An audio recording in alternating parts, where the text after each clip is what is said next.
Hi everyone. तो आज हम पढ़ते हैं शिरः प्रक्षेप अथवा शिरोधारा। तो सबसे पहले आती है डेफिनेशन। जो शुद्ध तेल आदि स्नेह अथवा औषध सिद्ध स्नेह क्षीर क्वाथ आदि द्रव को शिर प्रदेश या कपाल प्रदेश पर विशिष्ट धारा के रूप में गिराकर परिक्षेप करना शिरोधारा कहलाता है। तो मेनली हमें कोई भी स्नेह हो जाए, चाहे दूध हो जाए, चाहे क्वाथ हो जाए, कोई भी द्रव को हम जब शिर प्रदेश या कपाल प्रदेश, मेनली जो हमारा कपाल प्रदेश है, उस पर अगर हम धारा के रूप में मतलब फ्लो के फॉर्म में गिराते हैं तो उसे शिरोधारा कहते हैं। इसी प्रकार शरीर के ऊपर औषध द्रव्यों से सिद्ध स्वरस क्वाथ स्नेह शीर, मतलब अगर हम शरीर के ऊपर गिरा रहे हैं, अगर हम हेड स्कैल्प रीजन कपाल प्रदेश पर गिरा रहे हैं तो शिरोधारा, और अगर हम शरीर पर ही ये स्वरस क्वाथ स्नेह शीर कोई भी द्रव को, ठीक है, ठंडा शीत या को उष्ण करके, मतलब थोड़ा सा गर्म करके धारा के रूप में गिराते हैं तो धारा गर्म कहलाता है। और इसका प्रयोग आवश्यकता अनुसार शरीर के किसी भी अंग विशेष या सर्वांग शरीर पर किया जाता है। तो मेनली शिरोधारा में कोई भी द्रव्य को शिर प्रदेश या कपाल प्रदेश पर गिराना है, और अगर इसी द्रव्य को अगर हम शरीर के ऊपर गिराते हैं तो उसको हम धारा कर्म कहते हैं। और ये मेनली किसी भी पार्ट पे भी कर सकते हैं, ये सर्वांग शरीर पर भी किया जाता है। ठीक है, तो अब जैसे अंगों के अनुसार इसके नाम है, जैसे शिरोधारा, कटिधारा, जानुधारा, स्कंधधारा और ग्रीवाधारा। और द्रव्यों के अनुसार इसके नाम है कषाय धारा, अगर हम कषाय को यूज करें, स्नेह को यूज करें तो स्नेह धारा, शीर को यूज करें तो शीर धारा, तक्कर को यूज कर रहे हैं तो तक्कर धारा, जल को यूज कर रहे हैं तो जल धारा।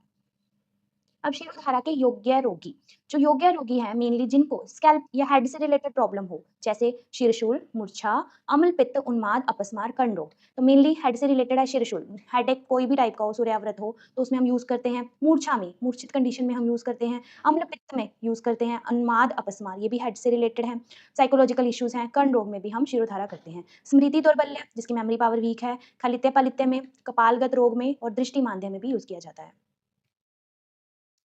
अर्दित, ठीक है, पैरालिसिस में, फेशियल पैरालिसिस में, सिर में सुई चुभने जैसी कोई वेदना हो तब भी करते हैं। वात पित्त और व्रण में भी परिक्षेप करना चाहिए। बस वही है कि द्रव्य हम चेंज कर देंगे, कंडीशन के अकॉर्डिंग हम द्रव्य यूज करेंगे।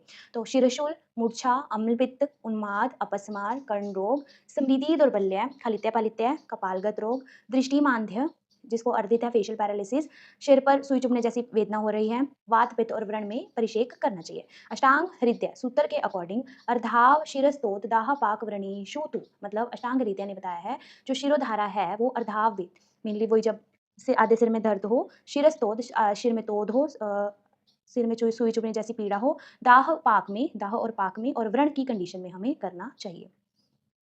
अयोग्य रोग और रोगी, अयोग्य रोग में क्या आता है, नवीन ज्वर, अतिसार, छर्दी। तो जिनको नया ज्वर है, मतलब वही आम की कंडीशन में तो वैसे भी नहीं करते, अतिसार की कंडीशन में और छर्दी में हम शिरोधारा नहीं कर सकते। कर्ण मूल शोथ, कोई भी इन्फ्लामेटरी कंडीशन में हम यूज नहीं करेंगे। कर्ण मूल शोथ है, सिर में अभिघात है, अगर चोट लग रही है, ब्लीडिंग हो रही है तो हम शिरोधारा नहीं करेंगे।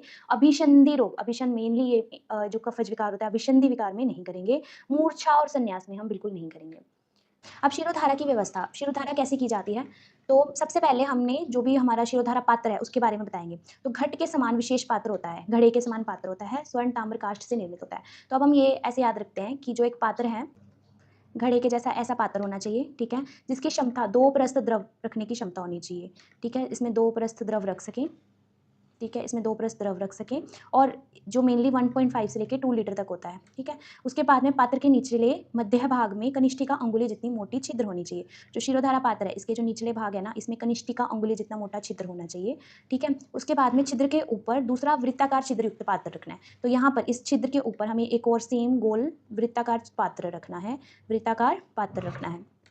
तो हमें क्या लेना है, एक घट के जैसा पात्र लेना है जो सोना, चांदी, ताम्र इन सब से निर्मित होना चाहिए। इस पात्र में 2 लीटर, 1.5 से 2 लीटर द्रव भरने की क्षमता होनी चाहिए। पात्र के निचले भाग में कनिष्ठिका अंगुली जितना छिद्र होना चाहिए, और उसके ऊपर दूसरा वृत्ताकार छिद्रयुक्त पात्र होना चाहिए।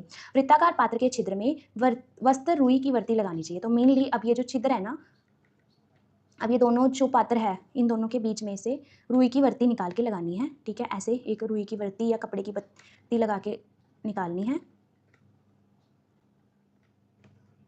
ठीक है, इसके बाद में वर्ती में ग्रंथि जिसके छिद्र बंद न हो, धारा सतत बहती रहे। तो वो ये कि जो वर्ती जो हम यूज कर रहे हैं, बत्ती यूज कर रहे हैं, उसमें कोई भी होल नहीं होना चाहिए, और उसमें धारा जो है वो सतत मतलब फ्लो की फॉर्म में बहनी चाहिए।